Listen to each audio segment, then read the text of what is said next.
फिर दिन हुआ पुरानी रात का, करे सो शुक्र हम खुदा की जात का, खुदा की जात का, नया फिर दिन हुआ। आज की आयत। क्या हम खुदा के हाथ से सुख पाएं और दुख ना पाएं? अय्यूब 2 बाब 10वीं आयत। अजीजों, हमारी ये दुनिया तरह तरह के लोगों से भरी पड़ी है। बावजूद इसके वक्त के हर मिनट सेकंड के साथ कोई दुनिया में आता है तो लोग खुशी मना रहे होते हैं, कोई दुनिया से जाता है तो लोग दुख के आंसू बहा रहे होते हैं। यही निज़ाम ज़िंदगी है। कुछ भी आसमान और ज़मीन के मालिक खुदा की मर्ज़ी के बगैर मुमकिन नहीं, यहाँ तक कि एक पत्ता भी उसकी मर्ज़ी के बगैर नहीं हिलता। अक्सर ये कहा जाता है कि दुनिया में 2 ही तरह के लोगों को हमेशा याद रखा जाता है, एक वो जो बहुत ही अच्छे होते हैं या वो जो बहुत ही बुरे हैं। ज़ाहिरी बात है, हर कोई चाहेगा कि हमें अच्छे लफ्ज़ों में याद किया जाए। अगर तो हमारी भी ऐसी ही ख्वाहिश है तो फिर हमें अपनी ज़िंदगी बड़े ही मुनज़्ज़म तरीके से गुजारनी चाहिए, जो खुदा की मर्ज़ी के मुताबिक और जिससे हमारी तख्लीकी मकसद की तकमील हो।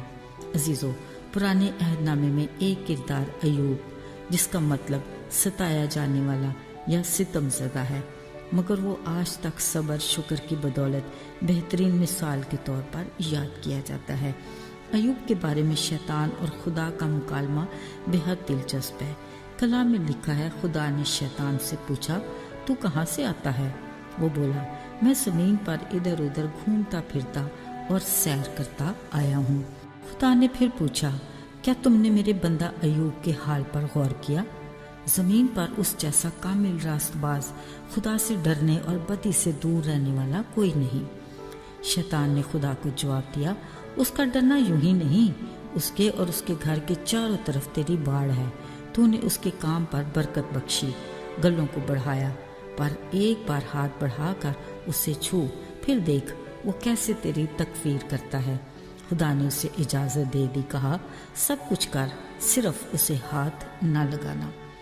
उसे अपने बंदा अय्यूब पर पूरा भरोसा था कि कुछ भी हो जाए वह मेरे नाम की कभी भी तकफीर नहीं करेगा।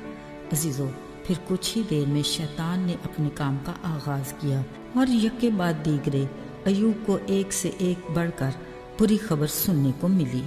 उसके बेटे बेटियां बड़े भाई के घर खाना खा रहे थे कि तेज आंधी आई और घर गिर गया और सब कुछ तबाह। माल मवेशी लूटे गए, आसमान से आग नाज़िल हुई और नौकर भेड़ों समेत भस्म हो गए।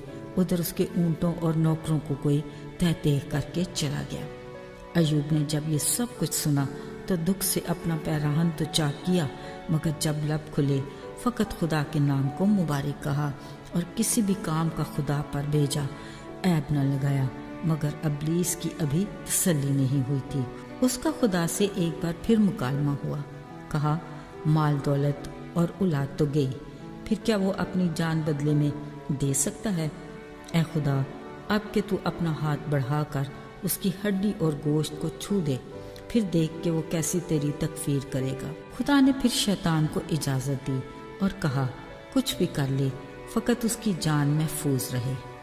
खुदा के कलाम में लिखा है कि शैतान ने तलवे से चांद तक दर्दनाक फोड़ों से दुख दिया। अपनी इस तकलीफ के बायस वो ठीकरा लेकर राख पर बैठ गया।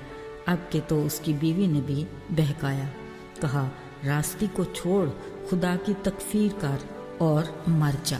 अजीजों, अब के भी अय्यूब मजबूत ईमान के साथ साबित कदमी से डटा रहा और लबों से कोई खता न की।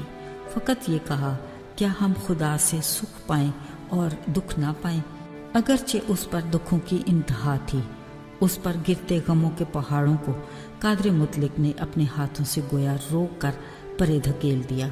इन मुश्किल तरीन घड़ियों में खुदावन ने महज उसके साथ चलने की बजाय उसे अपनी गोद में बिठा लिया था।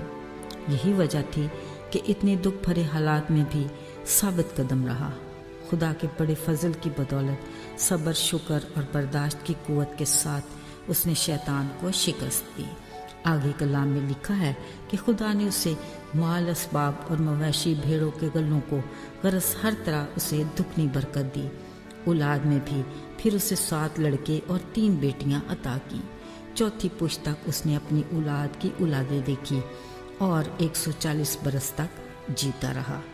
अजीजों, क्या आज हमारे बारे में शैतान और खुदा के बीच अय्यूब जैसा मुकालमा हो सकता है? शायद कभी नहीं। ज़रा अपने अंदर झांक कर देखिए, हमें दूर दूर तक अय्यूब की परछाई दिखाई नहीं देती। हम लाडले बच्चे की तरह अपने आसमानी बाप खुदा से फ़कत अच्छे की ख्वाहिश करते हैं और ज़िंदगी में अपनी ही ख्वाहिशात में पड़कर कोई तूफ़ान सर उठाकर हमारे जीवन की कश्ती को डुबोने लगे तो हम घबरा कर चला उठते हैं। आए खुदा, तुझे खबर नहीं, हम हलाक हुआ चाहते हैं। ज़रा सोचिए, हमें किस कदर खुदा पर ईमान रखने और उससे रफ़ाकत और उसके कलाम से वाक़फ़ियत की ज़रूरत है। हमें अपने घुटनों को खुदा के हुजूर में किस कदर मजबूत करने की भी ज़रूरत है। काश हम अय्यूब के सब्र बर्दाश्त और ईमान के 1/4 हिस्से तक ही पहुँच सकें, ताकि आज के दिन उससे दुगनी बरकत लेकर अपने दिन का आगाज़ कर सकें और बहुत सौ के लिए बरकत का बायस बने। आइए दुआ करें। ऐ हमारे आसमानी बाप खुदावंद, हम जानते हैं कि तेरी शफ़क़त की निगाह हर वक्त हम पर है। हमारा ईमान है कि हम जब भी तुझे पुकारेंगे तो हमें जवाब देगा। हमारी मदद कर और हमें सब्र बर्दाश्त की रूह अता कर, ताकि हम तेरी नज़र में मकबूल हों। यीशु के मुबारक नाम में तुझसे मांगते हैं, आमीन।